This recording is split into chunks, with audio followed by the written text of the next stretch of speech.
চুল পড়ে যাওয়া ঠেকাতে বা চুল আরও বেশি সুন্দর করতে আমরা অনেক সময়ই চুলে বিভিন্ন রকমের তেল, ডিম, টক দই, মেথি, আমলকি, অ্যালোভেরা ইত্যাদি দিয়ে থাকি।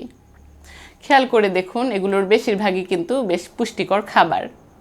কিন্তু দুঃখের ব্যাপার, চুলের মুখও নেই, চুল এই খাবারগুলো হজমও করতে পারে না।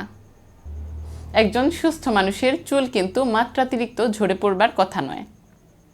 যখনই আপনি খেয়াল করবেন আপনার চুল মাত্রাতিরিক্ত ঝরে পড়ছে, তখনই আপনাকে বুঝতে হবে আপনার শরীরে নিশ্চয়ই কোনো মেডিকেলীয় কন্ডিশন চলছে, যেটা আপনি এখনও জানেন না। চুল ঝরে পড়ার সবচাইতে বড় দুইটি কারণের একটি হচ্ছে কিছু হরমোনাল ইমব্যালেন্স, অন্যটি হচ্ছে কিছু পুষ্টি উপাদানের ঘাটতি। এবং বেশ আনন্দের ব্যাপার হচ্ছে এই দুইটি কারণই কিন্তু খুব সহজে চিকিৎসাযোগ্য।